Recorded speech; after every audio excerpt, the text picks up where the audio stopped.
Siapannya itu ada dua ya, Rizky Ridho dan Marcelino Ferdinand.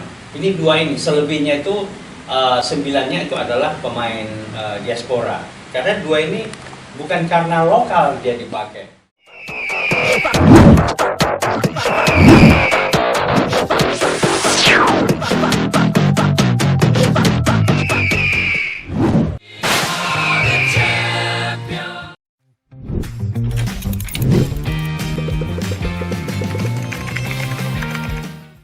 Pemirsa KBA News, kembali lagi bersama saya, Lara Setidina Pramuswari. Salam olahraga. Kurang 2 bulan, Timnas Indonesia akan melakukan pertandingan kualifikasi Piala Dunia Timnas Indonesia melawan Australia tanggal 20 Maret mendatang. Saat ini saya bersama Pak Ramadan Pohan, founder dan juga CEO KBA News. Pak Ramadan, apa kabarnya? Baik, alhamdulillah Ya. sehat. Iya, Pak, Anda ini dikenal sebagai politikus dan jurnalis. Apa keterkaitan Anda dengan sepak bola? Oke, ya, baik. Sepak bola ini adalah sesuatu ya, bagi saya ya.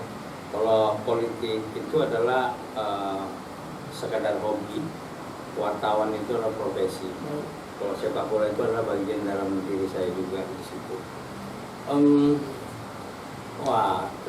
Dulu saya wartawan sepak bola. Bukan wartawan sepak bola khusus ya. Saya sebenarnya wartawan kebudayaan dan politik. Tapi suatu ketika mendapatkan tugas dari kantor saya Jawa Pos untuk meliput Copa America di Bolivia. Saya kaget. Lalu bagaimana? Nah, sana meliput di sana dan akhirnya jarak 1 meter megang Ronaldo sudah, Leonardo dan juga Roberto Carlos. Ya senang karena saya memang hobi bola ya, dari masih SD pun juga udah main bola gitu. Nah selain itu waktu jadi politikus keterkaitan sepak bolanya juga tetap terjadi. Misalnya saya sempat ya memegang manajer timnas senior saat itu, dan pertandingan ada Piala Al-Nakbah di Palestina, timnas saat itu juara 3.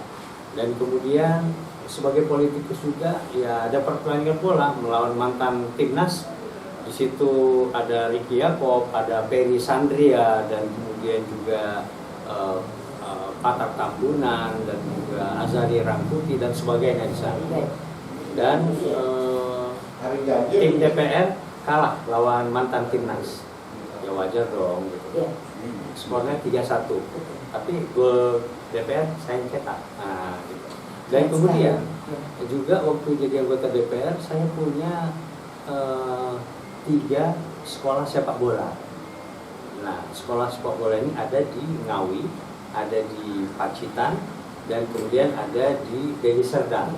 Nah, kalau yang dari Serdang itu saat itu David Maulana itu kapten timnas U16 itu berasal dari SSB PTRP. RP itu Ramadan Pohan. Lalu Bapak sendiri ditempatkannya di mana? Menjadi main bola itu satu. Nah, kalau main bola saya gimana suka waktu SMP saya back sayap. Waktu di timnas, waktu di DPR melawan mantan timnas, posisi saat itu saya di depan. Saya disuplai bola oleh Al Muzamil Yusuf yang jago banget itu, dan juga ada banyak pemain-pemain kita pada saat itu. Dan demikian. Ya namanya sepak bola senang. Saya juga tidur pernah dengan bola, saya peluk. Kemudian juga dibeliin sepatu bola, saya pakai tidur. Sangat mencintai bola ya Pak ya? Iya. Sepak bola tentunya. Iya. Ya Pak, untuk Timnas Indonesia akan menghadapi Bahrain tanggal 20 Maret, dan juga akan ada pertandingan Cina. Ya. Sedikit ini saya juga mau menyampaikan juga ya tentang kecintaan sepak bola saya ya. Saya sudah ke Maracanã di Brazil, Rio de Janeiro. Saya juga sudah menonton pertandingan di Parc des Princes di PSG di Paris. Dan juga saya juga menonton juga di Anfield, di stadionnya Liverpool, sudah menonton juga di Emirates, dan sudah menonton juga di yang legenda itu Old Trafford. Saya juga sudah nonton di sana. Dan juga saya juga sudah nonton bola dan meliput itu di stadion Hernando Siles ya, di Bolivia, di La Paz Bolivia.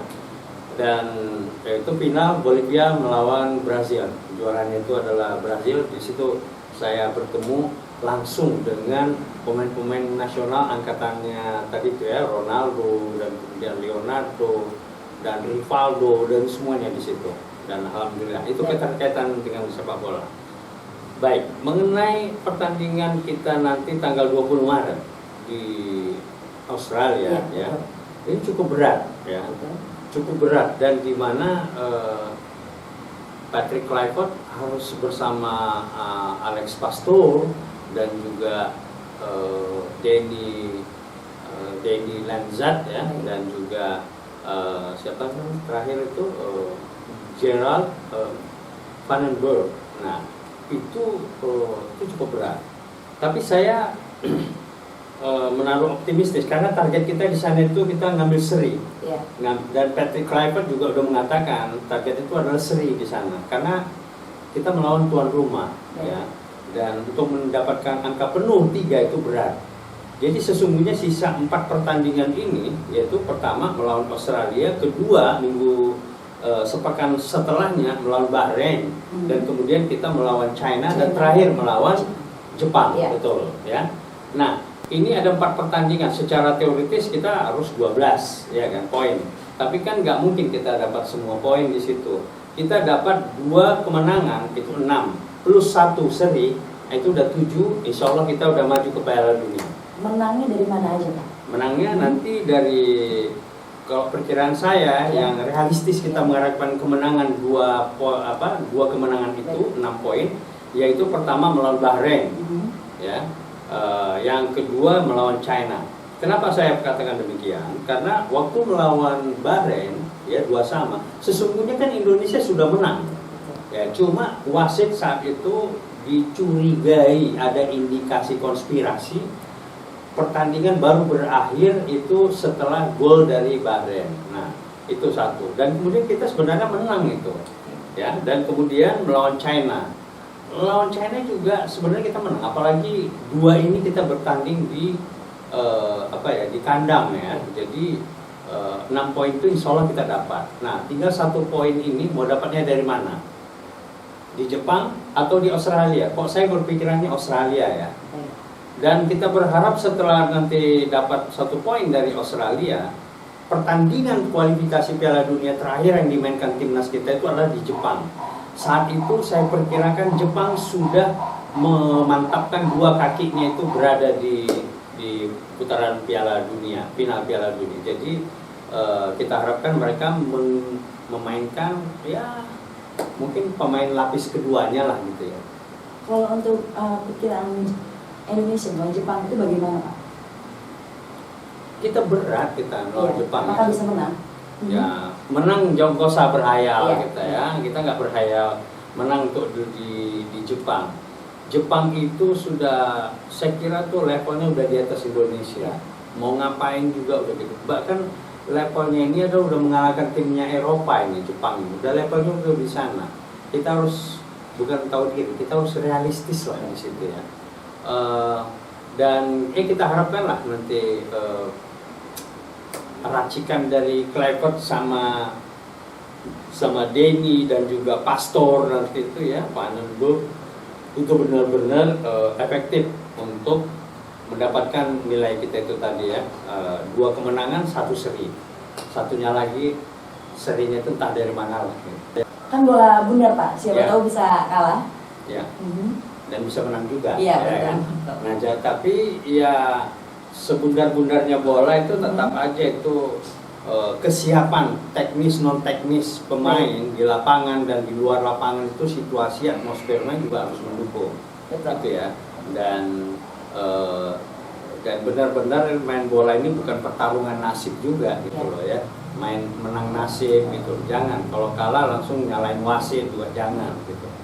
Dan memang berat, saya bilang ya, berat sekali memang. Nah, apalagi ini kan di Indonesia ini coba ya kita lihat itu masih terbelah, masih ada pengharapan bahwa ini seperti main arisan gitu ya, dipergilirkan untuk jadi main. Menurut saya pemain nanti yang kita turunkan, baik pertandingan lawan Australia, lawan Bahrain, lawan China, lawan Jepang, itu tidak ditentukan apakah dia itu diaspora ataukah dia itu pemain lokal, tidak. Yang ditentukan, yang menentukan di situ adalah kesiapan pemain itu di lapangan gitu. Kesiapan tempurnya main di lapangan. Ya, apakah dia mau lokal, apakah dia diaspora, itu nggak menjadi soal. Dan saya kira ini bukan isu bagi Patrick Kluivert gitu ya. Ya. Komposisi diaspora berapa banyak Pak kira-kira? Ya kalau saya bilang, kalau sejauh ini yang saya pantau yang relevan untuk kita mainkan kesiapannya itu ada dua ya, Rizky Ridho dan Marcelino Ferdinand. Ini dua ini, selebihnya itu 9-nya itu adalah pemain diaspora. Karena dua ini bukan karena lokal dia dipakai, dan juga itu waktu Tom Haye maupun juga Kevin Dix, bukan karena dia Belanda diaspora maka dia pakai. Banyak yang diaspora juga kan. Tetapi yang dipakai sesungguhnya adalah harus karena pertimbangan sepak bola, bukan karena pertimbangan yang lain-lain. Gitu. Sekali kita main pertimbangan lain-lain dalam sepak bola ini, gawat. Gitu. Kalau untuk pemain lain lokalnya seperti gimana Pak? Seperti Arahan dan Arhan Pratama? Ya, kalau itu tadi saya bilang, mau Arhan Pratama, mau Witan Sulaiman, mau Ari Hernando, ya, ataupun juga siapa namanya Ramadan Sananta, ataupun Hoki Caraka, siapapun itulah pemain lokal. Dia dipakai oleh Kluivert bukan karena lokalnya, tapi karena kesiapannya untuk main, gitu loh. Karena juga kalau misalnya tidak siap, kita paksakan, ya repot juga. Kalau misalnya yang idola dari publik kita itu kan tentang Asnawi, Tengku Alam. Ya kalau dia nggak siap jangan dipaksakan jadi kapten juga. Jangan kan jadi kapten. Jadi pemain pun jangan dipaksakan juga. Ya, jadi saya berharap bahwa Patrick Kluivert ini menurunkan formasi tim yang benar-benar siap untuk di lapangan. Nggak usah dipikirkan tentang ocehan dari netizen ataupun publik terkait dengan komposisi. Ya, bahwa harus sekian persen ini lokal, sekian persen diaspora, enggak. Itu hanya menjebak kita. Karena apa? Karena mereka ini semuanya adalah WNI, warga negara Indonesia. Apakah itu kadarnya itu 5%, 10%, 70%, 100%? Bukan ukuran. Yang penting warga negara Indonesia, kadar Indonesianya, darahnya itu. Ada yang karena dari kakeknya, dan seperti itu jangan menjadi pertimbangan menurut saya. Jadi kita benar-benar sepak bola, urusan politik, urusan lain gitu ya, enyahkan itu. Ya. Baik Pak, pertanyaan terakhir Pak, apakah timnas Indonesia akan lolos ke Piala Dunia 2026? Hati kecil saya mengatakan lolos. Jadi ketika misalnya saya sangat senang ya, berterima kasih banget dengan Sintayong, pelatih kita sebelumnya ya. Karena Sintayong telah mengantarkan sepak bola Indonesia ke dalam level yang seperti sekarang. Betul. Ya. Tapi karena kita udah naik level, Erick Thohir kemudian melihat ada strategi dan perlu penggantian pelatih, ya kita percaya dong sama presiden kita kan, presiden sepak bola kita, federasi. Oke, dia pakai adalah timnya Patrick Kluivert. Ya kita harapkan Patrick Kluivert ini. Nah ini saya mau katakan, sering orang mengaitkan bahwa Sintayong digantikan oleh Patrick Kluivert. Itu salah menurut saya. Yang benar adalah Sintayong digantikan oleh Patrick Kluivert, Danny Lanzat, dan juga Alex Pastoor dan Gerard Van den Berg. Nah itu yang pastinya. Nah peluang kita terakhir, saya punya keyakinan kita akan masuk Piala Dunia. Walaupun itu bukan target PSSI, tapi ini feeling saya kita masuk. Dan coba kita lihat di situ ada udah pengalaman main di Liga Champions seperti Kevin Dix. Kemudian ada juga Niels Hilgers gitu ya. Dan kemudian nanti juga ada Ole Romengi, Ya. ini striker kita luar biasa. Kita harapkan lah doa dari 275 Baik. juta rakyat Indonesia untuk Indonesia masuk Piala Dunia. Yang penting kita kasih dukungan. Baik. Jangan kita demotivasi terhadap timnas kita. Betul, Demikian. baik, ya demikian. Ya, baik pemirsa KBA News, perbincangan saya bersama para badan tuan. Terima kasih banyak Pak. Terima kasih. Iya. Pemirsa KBA News TV, jika timnas Indonesia lolos di Piala Dunia 2026, itu akan jadi sejarah bagi kita semua. Amin. Salam olahraga, wassalamualaikum warahmatullahi wabarakatuh.